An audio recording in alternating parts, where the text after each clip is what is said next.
my dear students of class 10th. Today I'll be discussing the small poem Fire and Ice composed by Robert Frost. So let's go ahead and read out this poem. Fire and ice. Some say the world will end in fire, some say in ice. From what I have tasted of desire, I hold with those who favor fire. But if it had to perish twice, I think I know enough of it to say that for destruction, ice is also great and would suffice.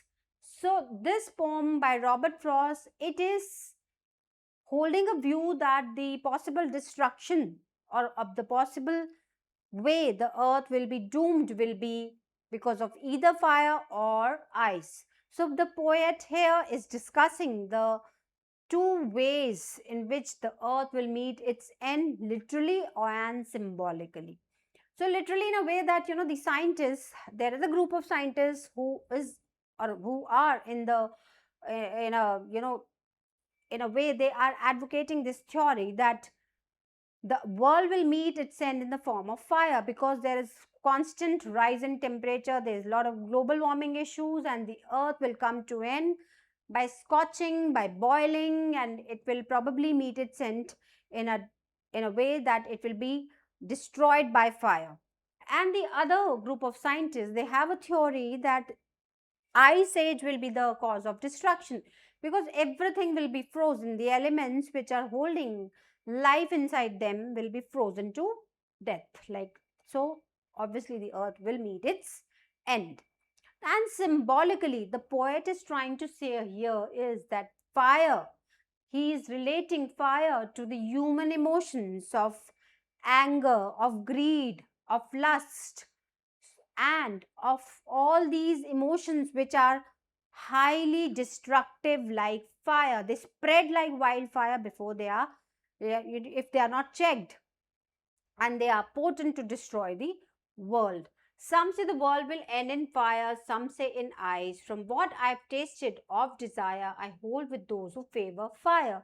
So some say the world will end in fire, some say in ice. He's talking about fire here. That is, as I told you, that the human emotions will be the cause of destruction of human, of mankind, and of this earth.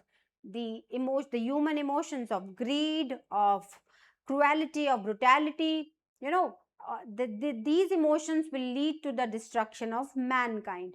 And some say in ice here refers to the cold emotions, the cold human emotion, where there is lack of sympathy, lack of empathy, and there's a lot of apathy, and the person or the human, they become self-centered, they are selfish, they are they have no emotions left for others, they are cold towards the sufferings of others. So this will be the probable cause of destruction of mankind, and hence the earth or the world will meet its end. From what I have tasted of desire, I hold with those who favor fire. Now the poet is quite in favor, or he has subscribed to the view that the earth will come to the end by fire. But then again, what he says is that, but if it had to perish twice, that is, if it had to lead, if it has to be destroyed twice, the other way other than fire, what is going to be the cause of destruction? I think I know enough of it to say that for destruction, ice is also great. So he's saying that, as fire is destructive, similarly, ice is also destructive. So it has that potential. So the poet finds violent passion, violent passions to be a potent threat to the existence of the world. But he is not blind to the rampant cold emotions, the cold feelings of selfishness, of self-centeredness. They are good enough, they are great enough to destroy the world like fire. So to say that for destruction, ice is also great.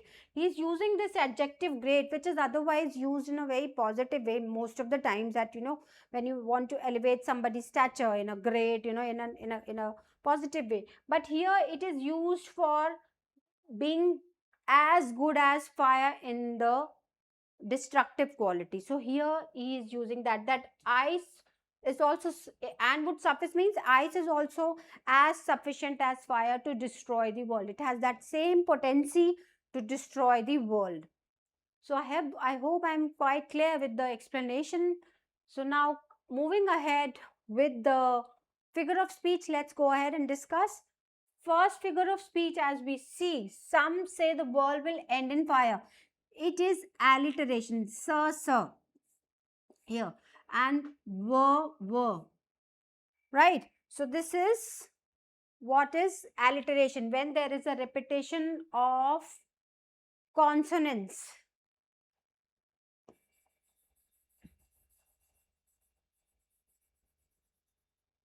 Okay, fine. Number 2 is enjambment. See, this line is jumping on to the next without any punctuation mark. See, some say the world will end in fire, no punctuation mark. Then the next line is jumped over like here. Some say in ice. There's a full stop here. Again, there's no punctuation mark here. And we jump on to the next line. This is enjambment. Okay. Then you have anaphora. What is that?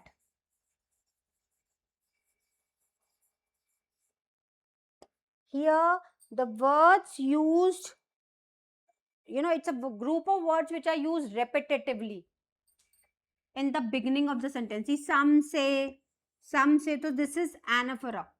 Okay. So that where the poetic device in which the group of words are used repeatedly at the beginning of the sentence. Okay.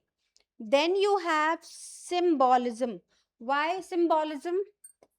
It's quite, the entire poem is written on this figure of speech, because fire and ice, they are symbolic to what? The human emotions which are the cause of, or which will be the potent cause of destruction. Like here, you can write few like greed, then you have that anger, fine, then you have lust, fine, here, okay, then you are violent, fine, and here for ice you have that cold emotions, you are self-centered, selfish, fine, you lack empathy,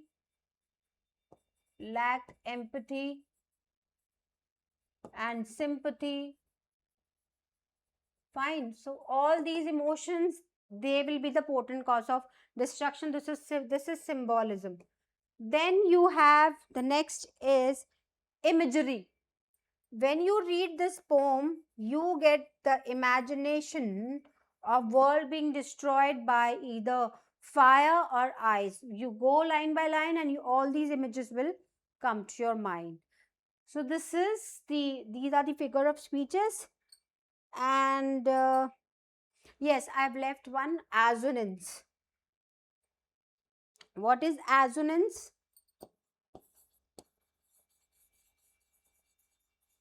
This is the repetition of vowel sound, right? The repetition of vowel sound in the poem, in the group of words. Fine, like if it had to perish, if it had to perish, if it had to perish. So all these repetition of vowel sounds, this is assonance. Okay, so I hope I'm quite clear with the poem, and if you have any problem, you can ask me in the comment box. Do not forget to like, share and subscribe. Thank you all, and have a great day.